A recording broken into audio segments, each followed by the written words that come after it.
Hello everyone, welcome to my channel. আমি আবার এসে গেছি আপনাদের কাছে নতুন একটা রেসিপি নিয়ে। আজকে আমি দেখাবো আপনাদের ডিমের কষা।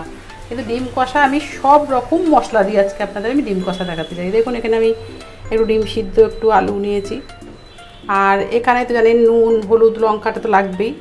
আর মশলার মধ্যে আমি দেব দেখুন জিরে, সর্ষে, গোলমরিচ, এখানে পেঁয়াজ আছে, এখানে আদা, রসুন, আর আপনার দেখুন 3টে লাল লঙ্কা, আর আছে এখানে 1 চামচ হলুদ, এই 1 চামচ জিরে গুঁড়ো, 1 চামচ ধনে গুঁড়ো, এই টোটাল, আর এক টমেটো, টোটাল সব রকম মশলাটাকে আমি পেস্ট করে এটাকে আমি কষা করব।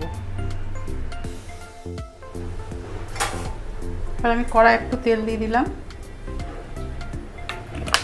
তেলের মধ্যে আমি একটু জিরে ফোড়ন দিলাম। জিরেটা একটু ভাজা ভাজা হয়ে গেলে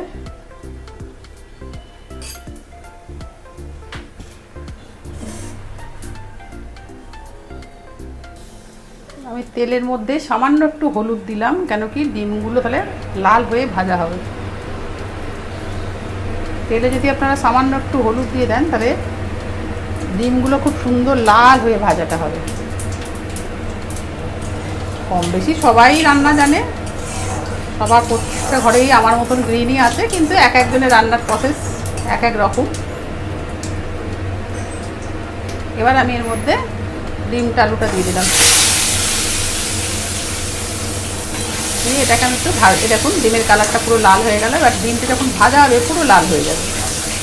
একটু তেলের মধ্যে যদি হলুদ দিয়ে ভাজেন খুব সুন্দর ডিমের কালারটা আসে। এটা ভাজতে থাকবো এখন। এর মধ্যে ততক্ষণ আমি একটু পরিমাণ মতো যে নুনটা লাগবে নুনটা দিয়ে দেবো। নুন দিয়ে দিলাম। নুন দিয়ে আমি এটাকে ভাজবো প্রথমে।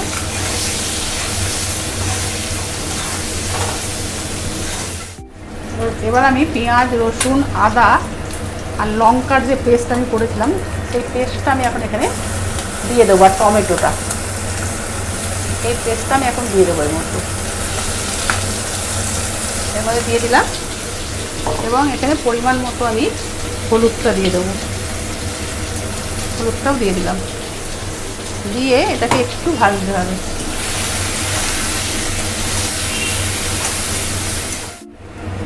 দেখুন এবারে আমি ওই জিরে, ধনে, সব রকম যে মশলা সেই মশলাটা আমি এবার পেস্ট করে এখানে দিলাম।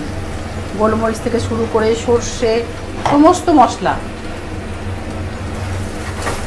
এবার এটাকে আমি একটু ভাজা ভাজা করবো, আর এটাকে দিয়ে হবে কষানো।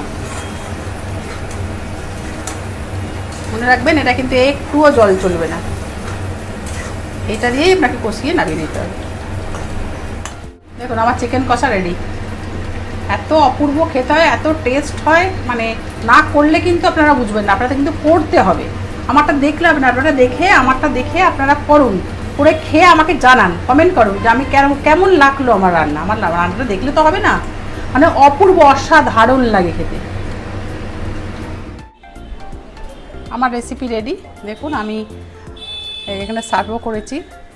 তো আমার রেসিপিটা আপনারা না করে খেলে বুঝবেন না, অসাধারণ খেতে হয়, ভীষণ টেস্টি, মুখও ছেড়ে যাবে আপনাদের।